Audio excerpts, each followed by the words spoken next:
지난 한 해 우리 대한민국에서 경찰이 접수한 고소 고발 건이 총 40만 9,407건으로 집계가 되었습니다. 그러나 접수된 고소 사건 중에서 기소 의견으로 검찰에 송치된 것은 20.7%에 불과하다고 합니다. 2008년 통계를 보면요, 우리나라에서 무려 70만 건의 고소 고발이 있었다는 기록도 나옵니다. 마침 그 당시 일본은 2만 2천 건의 이런 고소 고발이 있어서 일본하고 비교해 보면 무려 44배나 많이 했다. 인구 비례로 보면은 무려 120배 많이 했다. 그래서 대한민국이 무슨 고소공화국이냐, 이런 불명예스러운 말이 한때 있었습니다. 물론 이 통계가 모든 것의 척도는 아닙니다만은 우리 국민소득 3만 불 시대, 또 세계 경제 몇 위라고 우리 OECD에 들어간 나라로서 자부심을 갖고 있는 그런 나라인데, 시민 의식 가운데 또 정치판에서 분노가 많고 또 남을 헐뜯고 불평하고 원망하는 그런 일이 많다면 어떻게 선진국이라고 할 수 있겠습니까? 나라가 발전하고 국민의식이 높은 나라들 가보면요, 장애자들이나 사회 약자들, 내 주변에 사는 이웃들 피해를 주지 않으려고 많이 조심하고요, 오히려 그들을 이렇게 잘 돌보는 일에 상당히 발전되어 있어요. 그게 선진국이다는 생각을 합니다. 그런데 오히려 그 반대로 주변 사람들을 배려하지 않고 주변 사람들의 행복을 짓밟고 하는 일들이 되면 이건 선진국이라고 말할 수 없는 거죠. 그래서 함께 배려하고 함께 행복하게 사는 일에 힘쓰는 국민 의식 운동이 일어나야 된다. 그래서 이 일을 누가 감당해야 될까요? 우리 믿는 크리스찬들입니다. 종교는 이 시대를 비추는 거울이다, 이렇게 이야기를 하는데, 그럼에도 우리 한국 교회, 한국 교단, 이게 날마다 세상 법정에 고소 고발하는 일이 비일비재합니다. 교단의 재판위원회가 있는데 거기에 올라가 있는 고소 고발 사건들로 시끄럽습니다. 교회가 이러니까 세상을 위해서 우리가 할 말이 없는 거죠. 우리는 오늘 이런 시대에 맥주 감사절을 맞았습니다. 이 감사의 절기에 우리 안에 감사가 회복되는 역사가 있기를 주님의 이름으로 축원합니다. 맥주절은 이스라엘 백성들이 봄 농사를 거두고 하나님께 그 첫 열매를 드리는 감사절이에요. 오늘 본문 16절 말씀 같이 읽어보겠습니다. 맥주절 지키라. 이는 내가 수고하여 밭에 뿌린 것에 첫 열매를 거둠이니라. 아멘. 그 한 해 농사를 위해서 씨를 뿌렸는데 이제 보리 추수 시기가 돼서 첫 열매를 하나님께 드리는 그 절기가 바로 이렇게 맥추절이라고 말할 수가 있겠습니다. 밀과 보리를 거두어 드린 후에 드린다 그래서 맥추절. 또 6월절이 지난 후 49일, 그래서 7 곱하기 7, 즉 77절이라고도 부르고, 49일이 지나서 50일째 드린다 그래서 오순절이라고도 합니다. 유대인들은 여기에다 덧붙여서 모세가 시내산에서 하나님께 율법을 받은 날을 지킨다고 또 기념해서 이 감사의 절기의 의미를 더하고 있습니다.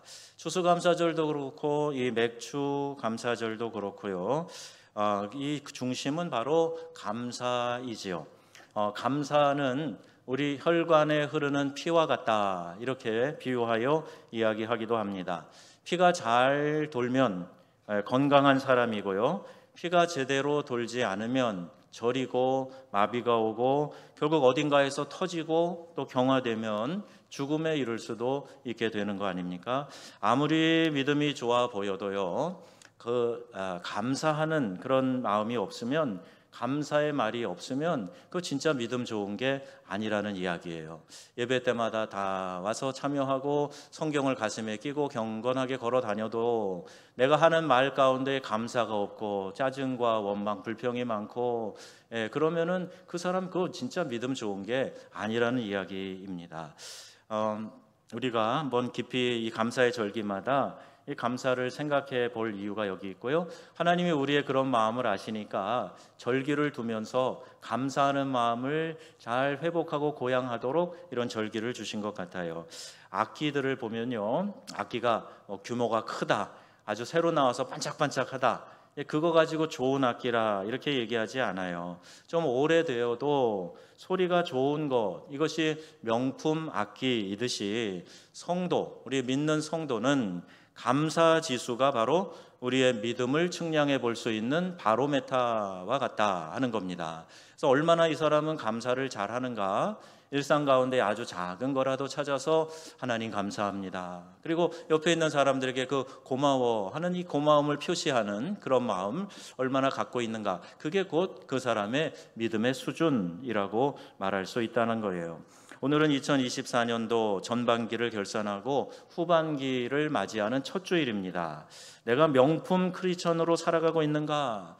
여전히 삐걱거리는 불량 크리스천으로 살아가고 있는가? 우리 자신을 점검해 보고 새로이 출발하는 그런 날입니다. 그래서 이 주에는 특별히 예수님의 감사를 우리가 묵상해 보면서 예수님의 감사를 배우고 실천하는 그런 주간이 되기를 바라는 것입니다. 예수님의 감사는 어떤 감사인가? 오늘 두 번째 본문에 보시면 예수님의 감사는 빈들에서 드리는 감사였어요. 감사는 보통 어떤 환경에서 합니까? 우리가 번영하고 건강하고 좋은 대학에 입학하고 좋은 직장에 취직하고 그러면 우리 감사하는 마음 들죠. 우리 자녀들 가운데에도 우리 인턴 끝나고 이제 정규 직원이 되었다고 감사하는 분의 감사 헌금을 제가 보고 기도한 일이 있는데 얼마나 좋은 일입니까? 이런 감사할 일들이 지난 6개월 동안에도 우리 성도들 간에도 또 저에게도 많이 있었어요. 그러나 이런 감사는 100점짜리 감사는 아니에요. 절반의 감사에 불과합니다. 이런 조건부 감사가 많다고 내가 감사의 사람이다 이렇게 말할 수 없다는 얘기죠. 이런 감사 중심이라면 여러분, 내 삶에 닥치는 어려운 문제들, 내 뜻대로 잘 안 되는 실패한 일들, 이럴 때는 어떻게 하겠습니까? 이럴 때 조건부로 우리가 어떤 조건이 주어졌을 때만 감사합니다. 그런다면 감사하지 못할 그런 순간들도 얼마든지 우리의 삶 가운데 찾아올 수 있기 때문입니다. 또 진정한 성경적인 감사 어떤 것인가? 감사할 수 없는 상황에서 하는 감사인 줄로 믿습니다. 오늘 본문은 벳세다에서 일어난 이적인데요. 벳세다는 갈릴리 호수로 흘러드는 요단강 동북쪽에 있었던 큰 어촌 마을이에요. 베드로, 안드레, 빌립이 여기가 고향이에요. 마가복음 6장 35절에 보니까 거기가 빈들, 벳세다 빈들이라고 이렇게 소개하고 있는데 말 그대로 아무것도 없는 들판이란 뜻이죠. 소출도 없고 감사할 것이 별로 없는 그런 곳입니다. 그러니까 감사의 조건을 찾아서 감사한다 그러면 감사할 게 하나도 없는 지금 그곳에서 예수님이 어떻게 하고 계신가? 예수님은 이 빈들에서 축사하셨다 11절에 되어 있는데 이 축사가 뭐냐? 감사의 기도예요. 예수님이 그 어린아이의 도시락 하나를 들고 감사의 기도를 아무것도 없는 그 빈들에서 드리고 계시다는 겁니다. 여기에 몰려든 사람들이 어떤 사람일까요? 우리 장정들만, 남자들만 5,000명 모였다 이렇게 헤아렸는데 여기 모여든 사람은 평소에 여러 가지 삶에 찌들린 사람들이에요. 어떻게 보면 삶이 힘드니까 불평과 원망으로 가득 찬 사람인 것 같아요. 왜냐? 먹고 살 것이 넉넉하지 않으면요 마음이 강팍해집니다. 쌀독에서 인심 난다고요. 우리 이쪽 지역 사람들은 옛날에 곡창지대 아닙니까? 김제평야 유명하잖아요. 쌀이 있고 그래서 저 경상도나 이런 사람 곳에서 머슴살로 막 올라오고 먹을 것이 풍부한 이곳에 왔어요. 그러니까 이곳은요 하나님이 주신 천혜의 좋은 평야가 있어서 곡식을 잘 이렇게 수확할 수 있는 자연 환경이 있었기 때문에 사람들 마음이 풍류도 좋아하고 넉넉한 마음, 그런 마음들이 있는 것 같아요. 그렇다고 다른 지역을 폄하하는 것은 아닙니다만은 이렇게 삶에 좀 여유가 있을 때 사람들의 마음에 좀 이렇게 나누고 베풀고 하는 그런 인자한 마음도 생기는 것 같습니다. 아무것도 없어요. 감사할 조건을 찾을 것이 없어요. 내 삶은 너무너무 지금 어려운 문제들로 사면초가에 있어요. 인생 살면 원래 힘든 거야, 어려운 거야, 이런 이야기를 하시는 분 계시지 않아요? 근데 여기 모인 사람은 특별히 가난하고 원통하고 소외당하고 차별당하고 이제 그런 삶을 사는 사람들이 그래도 한 가닥 희망을 좀 걸어보겠다고 예수라는 분이 나타나서 설교를 하시는데, 그 설교가 어려운 사람들을 막 이렇게 생각해주고 또 힘을 주고 용기를 주고 그런 말씀이래. 아픈 사람들도 많이 고쳐주시고 귀신 들린 자들도 회복시켜주시고, 그런데 그래 사람들이 몰려든 거예요. 아무 아쉬울 게 없는 사람이 그런 메시지에 감동해서 오겠습니까? 힘든 사람들, 어려운 사람들 지금 찾아와서 그 들판에 그냥 빼곡히 앉아가지고 예수님 말씀을 듣고 있는 사람들인 거죠. 인생살이 자체가 아무것도 없는 그런 빈들 같은 그런 형편의 사람들이 여기 모여 있습니다. 빈들이라는 상황 때문에 기도할 수 없는 사람들, 감사할 수 없는 사람들, 세상을 향해 불평하고 원망하는 그런 사람들일 수도 있다는 거예요. 하지만 그 빈들에서 하나님 앞에 감사할 수 있었던 것, 이웃에게 감사할 수 있는 것, 이것이 놀라운 기적인 것입니다. 예수님은 바로 이 감사의 기적을 아무것도 없는 빈들에서 보여주고 계시는 거예요. 하박국 선지자도 고백하지요. 나는 구원의 하나님으로 인하여 기뻐하리로다. 이것도 없고 저것도 없고 다 없고 먹고 살 길 막막하고, 그런데 하지만 나에게는 한 가지가 있어. 분명한 것이 있어. 제일 중요한 것이 있어. 바로 구원의 하나님으로 인하여 기뻐하리로다. 이렇게 말씀하고 있는 것 아닙니까? 여러분, 우리의 삶에 이 구원의 즐거움을 감사의 최고의 조건으로 삼지 않고 채워진 환경으로만 감사의 조건을 찾는다면 늘 부족하고 불평하는 그런 생활이 될 수밖에 없어요. 내 개인도 그렇고 내 주변에 내 배우자들, 우리 자녀들 이미 가지고 있는 좋은 것들로 인하여서도 내가 기뻐하고 감사할 수 있는데, 그건 제쳐놓고 부족한 거, 생각되는 거, 나랑 좀 안 맞는 거, 이거 가지고 자꾸 불평하면 나에게도 기쁨이 사라지고 그 사람에게도 역시 기쁨을 빼앗는 일이 되는 것이지요. 여러분, 같은 환경이라도 우리가 어떤 마음을 갖느냐에 따라서 감사도 되고 불평도 될 수 있습니다. 우리는 풍성한 환경 가운데서 감사하기 쉽죠. 그러나 예수님은 지금 아무것도 없는 빈들에서 감사하고 계시는 거예요. 그래서 예수님이 감사의 달인이다 이렇게 이야기를 해요. 감사절의 진정한 의미가 바로 여기에 있습니다. 여러분, 내 인생이 빈들같이 여겨도요, 그곳에 계시는 주님, 나와 함께 하시는 주님 기억하시면서 감사하실 수 있는 성도님들이 다 되시기를 축원합니다.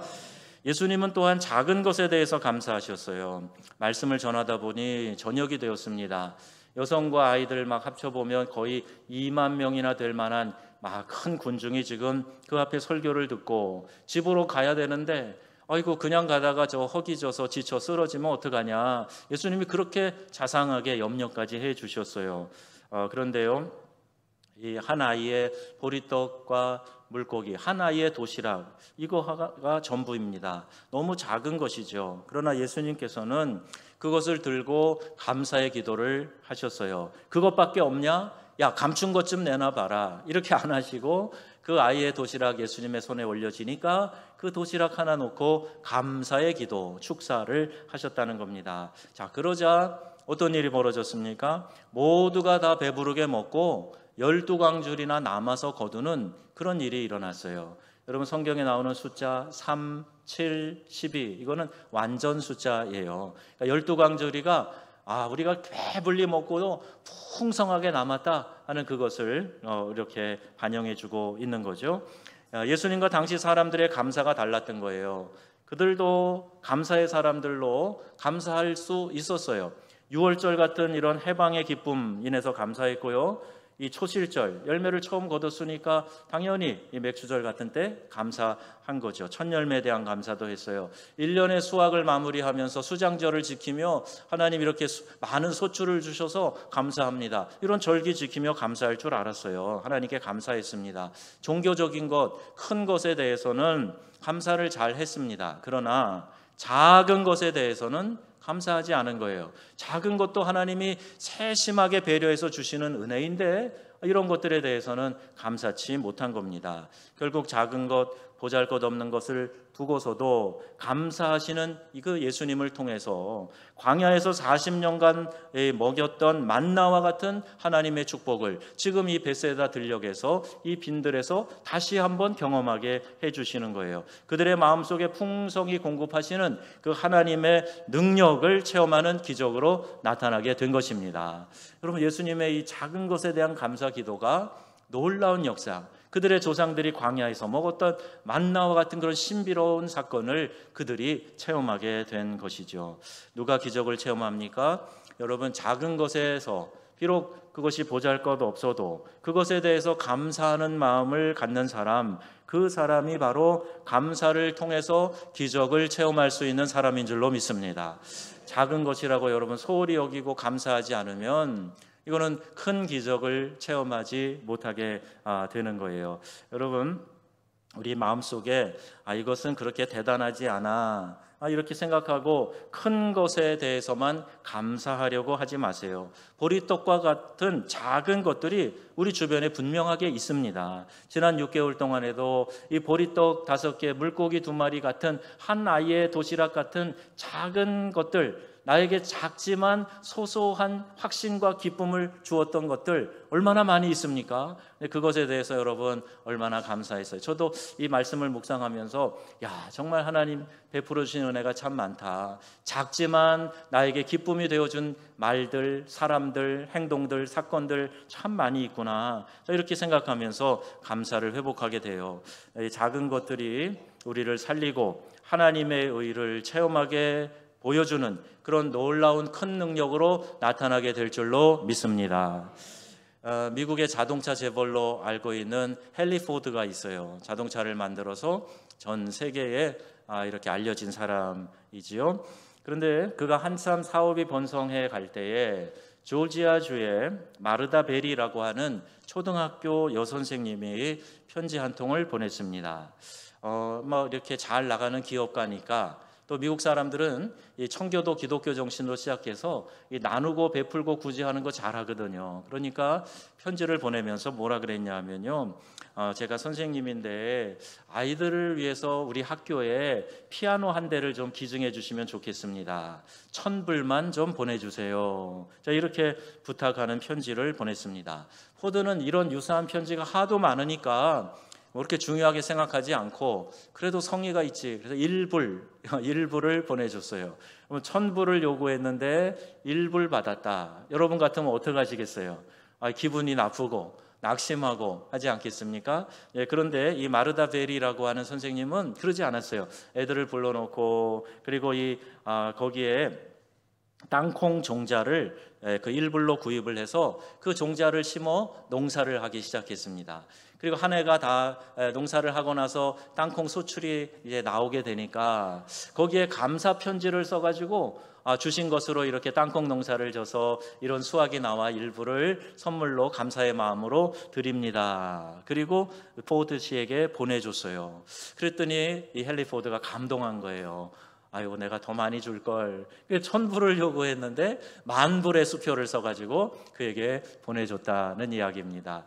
여러분, 처음에는 1,000불 요구했는데 1불 왔으니까 1,000분의 1이 왔잖아요. 그러니까 낙심하고 이 작은 것, 에이 너나 가져라, 이럴 수 있겠는데 감사하는 마음을 가지고 그걸 또 성실히 경영해서 감사의 마음을 그에게 표현했더니 10,000불이 왔어요. 10,000배로 커져가지고 왔습니다. 여러분, 이게 한 예화이지만 하나님을 향한 우리의 마음과 행실에 대한 아주 중요한 가르침을 주고 있어요. 여러분, 하나님이 내게 주신 작은 것 같다고 생각되는 것이라도 하나님 앞에 기뻐하고 감사해서 하나님께 기쁨을 올려드리고 감사를 올려드리는 그런 성도님들이 되시기를 바랍니다. 그러면 놀라운 은혜로 또 하나님께서 우리에게 기적 같은 감사가 만드는 일들을 보여주신다는 거예요. 작은 것에 대한 감사는 그래서 더 큰 축복을 만들어내는 씨앗과 같다. 땅콩 종자와 같이 씨앗 역할을 해서 작은 것에 감사했더니 하나님께서 더 크고 놀라운 은혜를 내 삶에 베풀어 주셨더라. 이런 간증을 우리가 수없이 접하게 됩니다.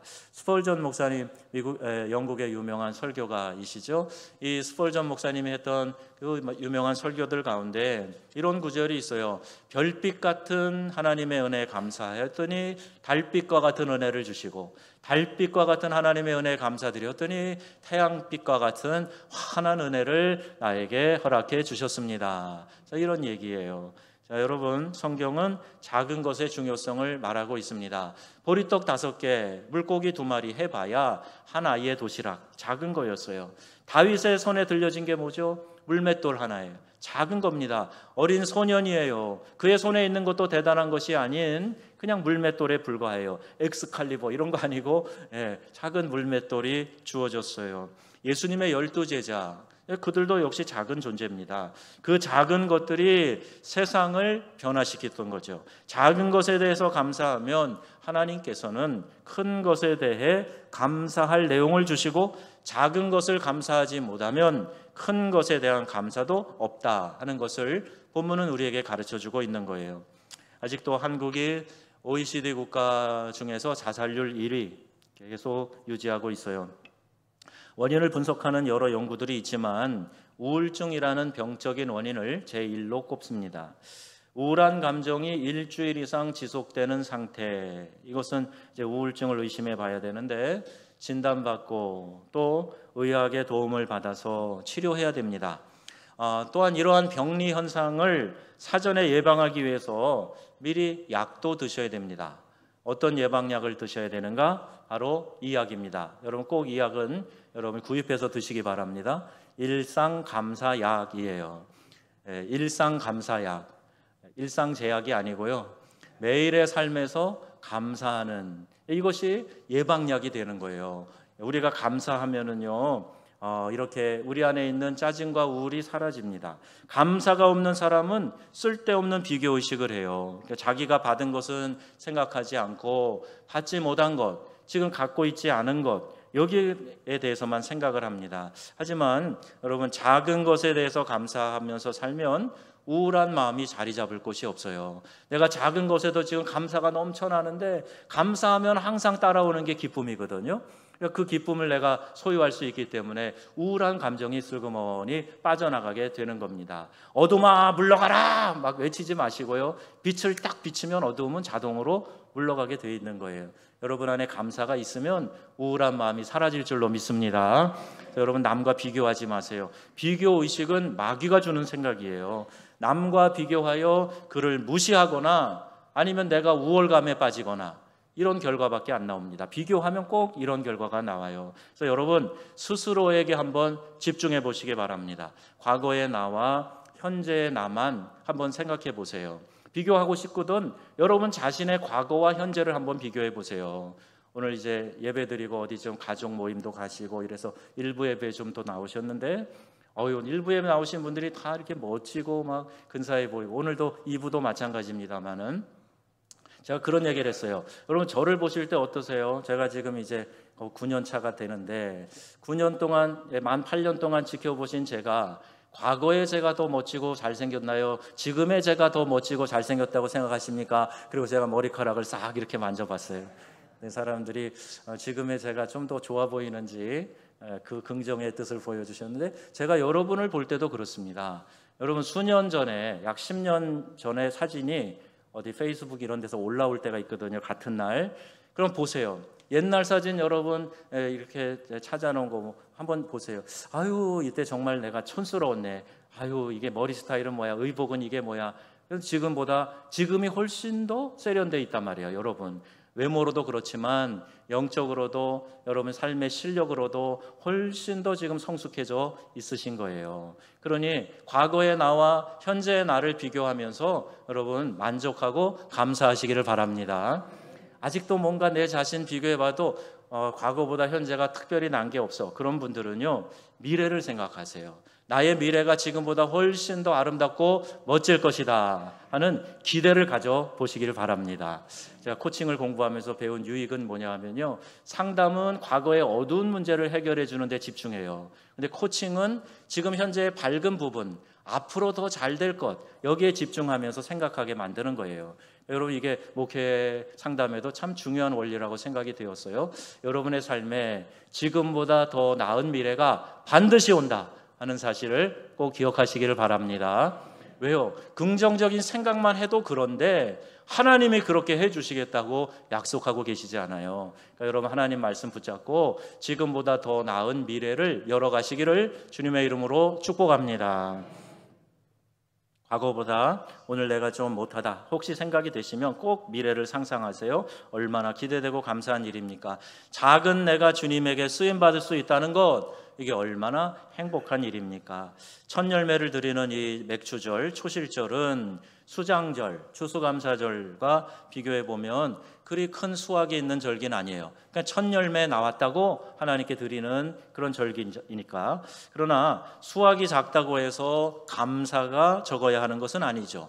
이 초실절, 맥추절은 수장절을 전제로 감사하는 겁니다. 첫 열매가 그런 거예요. 첫 열매가 열리면 앞으로 계속해서 열매들이 마구 열릴 것이다 라는 것을 나타내 주는 것이기 때문에 그래요. 예수님의 부활이 잠자는 자들의 첫 열매라고 말씀하고 있지 않습니까? 그래서 작은 것, 이 첫 열매에 대해서 크게 감사하는 것, 이것이 바로 맥추절이 주는 교훈이자 예수님께서 우리에게 주시는 감사의 교훈이 되는 것입니다.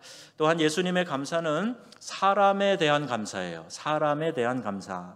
그러니까 예수님의 제자 가운데 빌립이 먼저 이 많은 사람들에게 떡을 조금씩 주려고 해도 200데나리온이 필요합니다. 생각해 보세요. 빨리 계산한 거예요. 200데나리온이면 노동자 200명의 하루 품삯이거든요. 이 돈이 어디 있어요? 돈이 있다고 그래도 이 떡을 어디서 구해요? 지금 이렇게 현실적인 문제를 가지고 계산해서 예수님에게 이야기하는 거예요. 자, 보세요. 예수님의 기적을 수없이 본 제자들입니다. 그런데 지금 이 순간에 예수님이 왜 어떤 의도로 이 말씀을 하셨는가는 전혀 고려하지 않고 그냥 머리를 써가지고 발빠르게 내가 계산하고 있는 거예요. 이래서 안 되고 저래서 안 되고 이런 어려운 상황이 있고, 그거 누가 모릅니까? 그거는 아이들도 알 수 있어요. 근데 그걸 지금 예수님이 물어보고 계시는 것이 아니죠. 기적을 일으키시고 싶은 예수님의 의도도, 그 마음도 제자라는 사람이 몰라주고 있는 거예요. 제자로서 자신의 것을 내놓으려는 생각도 하지 않고 해결 방법을 찾아 나선 것도 아니고 그냥 입으로 계산적으로 안 된다, 어렵다, 할 수 없다 이런 말을 하는 사람의 대표가 지금 빌립이라고 말할 수 있겠습니다. 그러나 예수님은 그런 믿음 없는 사람을 통해서 역사하시지 않아요. 그들 가운데 믿음의 사람이 있기 때문에 예수님이 그 상황을 접지 않으시고 계속 진행을 하시는 거죠. 제자 안드레 같은 사람, 이름도 나오지 않지만 어린 소년, 자기 도시락을 그 안드레를 통해서 예수님에게 드린 그 어린 소년, 이런 사람이 있기 때문에 예수님이 이 일을 진행하신 것이죠. 교회도 마찬가지입니다. 믿음의 사람들이 일을 하기 때문에 교회가 되는 거지, 모든 사람이 다 할 수 있으면 얼마나 좋겠어요. 근데 그런 일은 잘 일어나지 않아요. 그래서 여러분, 믿음의 사람이 되셔서 주님 앞에 인정받고 또 쓰임 받으시기를 바랍니다. 그들은요, 그 비판을 하는 사람이 아니라 대안을 찾아 애쓰는 사람이었어요. 자기의 것을 아끼지 않고 내놓으려는 사람이었어요. 그들은 비록 소수였지만 예수님은 그들을 보면서 감사의 기도, 축사를 하셨던 것입니다. 이것이 기독교인의 감사예요. 여러분, 나를 힘들게 하는 사람들을 보면 안 됩니다. 나를 응원하는 사람들이 더 많아요. 나를 사랑하고 내가 잘 되기를 바라고 내 주변에서 아론과 훌처럼 나를 위해 기도해 주는 사람, 그들이 더 많습니다. 우리가 바로 그런 사람이 또 될 수 있다 하는 것에 대해서 감사해야 돼요. 그러면 감사를 통해서 이적이 일어나게 돼요. 공급의 축복, 배불리게 하는 축복, 12광주리로 남는 넉넉한 기적, 이것을 우리가 볼 수 있게 되는 겁니다. 여러분, 이런 작은 것에 대한 감사를 통해서 이와 같은 놀라운 기적을 맛보시기를 주님의 이름으로 축복합니다. 제가 언젠가 이 감사 계수기를 소개하면서 매일매일 감사를 해보시라 이런 말씀을 드린 게 있어요. 저기 있는 것과 이것이 동일한 겁니다. 어느 회사에서 나온지 모르는데 1,800원입니다. 이 감사 계수기를 저는 얻었는데요. 어떤 분이 일상에서 감사를 많이 외치다가 육신의 병이 고쳐졌다 하는 간증을 듣고 한때 굉장히 유행을 했던 거예요. 사람 숫자 세는 감사 계수기입니다. 한 번씩 꾹 누르면서 이런 일에 대한 감사, 저런 일에 대한 감사 찾아보는 거예요. 처음에 할 때는 한 20개, 30개 하기도 쉽지 않았습니다. 그런데 100개의 목표를 가지고 해보자. 눈 뜰 때부터 또 저녁에 침대에 누울 때까지 계속 감사거리를 찾아보니까 100개도 쉽게 찾아지더라고요. 너무 신기하고 재밌었어요. 야, 이렇게 감사할 것이 많구나. 그리고 이렇게 흥분되고 기뻐하고 감사할 것이 이렇게 많이 있었구나 이 생각하면서 마음이 좋았습니다. 그런데 어느 때부터 감사가 힘을 발휘하지 못하고 있음을 자각하게 되었어요. 이유가 뭘까? 가만히 곰곰이 생각을 해보았는데요. 감사하면서 불평도 함께하고 있는 내 모습을 발견하게 된 거예요. 물론 제가 하는 불평이라야 뭐 얼마나 큰 불평이겠습니까? 그냥 어떤 세상 정치 돌아가는 모습에서 혹은 운전하다가 딱지떼고 일이 잘 안 되었을 때, 또 목회의 무게를 느낄 때, 힘들 때, 때로는 인간관계 뭐 이럴 때 조금씩 불평하고 하긴 했던 거예요. 그런데요, 여러분, 맑은 물에 잉크 하나 이렇게 스포이드를 해서 떨어뜨려 보세요. 금방 물이 오염되고 뿌옇게 혼탁하게 되는 것처럼 감사가 아무리 많아도 내 안에 이 불평이 사라지지 않으면 여러분 그렇게 쾌청하고 맑은 마음이 되지 않더라고요. 그래서 여러분 100번 감사 외쳐대는 것보다 불평을 끊는 것이 더 중요합니다. 지금은 감사를 계속하되 동시에 불평 없는 삶을 살려고 애쓰고 있고요. 이런 목표를 가지고 불평 없는 세상 만들기 이런 프로젝트를 진행하는 그런 교회들도 있어요. 유대인 지혜서인 탈무드의 기록을 보면 세상에서 가장 지혜로운 사람은 배우는 사람이고 세상에서 가장 행복한 사람은 감사하는 사람이다. 이렇게 기록하고 있네요. 행복론의 저자 칼 힐티가 잠 못 이루는 밤을 위하여에서 이렇게 말합니다. 감사하면 그러면 젊어진다. 감사하라 그러면 젊어진다. 감사하라 그러면 발전이 있다. 감사하라 그러면 기쁨이 있다. 이런 내용이에요. 여러분 젊어지고 싶으시죠? 여러분 즐겁게 사시고 싶으시죠? 발전하시고 싶으시죠? 그러면 감사하시기 바랍니다. 감사함으로 더 크게 이적을 체험할 수 있는 우리 모든 성도님들이 되시기를 기원합니다. 내가 감사에는 1등 할 수 있어. 다른 건 몰라도 감사는 내가 누구보다 더 풍성하게 해야 되겠다. 이런 마음의 결단을 가지시고 앞다퉈 감사하는 사람들이 더 많아진다면 이 땅에서도요 우리가 천국을 경험할 수 있어요. 가정에서도요 엄마, 아빠, 동생, 형 서로 감사하는 마음을 표현해 보세요. 거기가 천국 아니겠어요? 교회 안에서도 내가 좀 모자라게 생각하는 거 가지고 자꾸 짜증내지 마시고 내가 좀 좋게 느끼는 거에 대한 말을 많이 하고 감사해 보세요. 그러면 교회 천국이 되는 겁니다. 일터에서도 마찬가지예요. 여러분의 삶의 현장에서 감사가 풍성해서 그 삶의 자리를 천국의 자리로 만들어 가시기를 바랍니다. 이 감사의 절기에 모든 성도님들이 더욱 행복한 삶을 누리시게 되기를 우리 주 예수님의 이름으로 축원합니다. 아멘.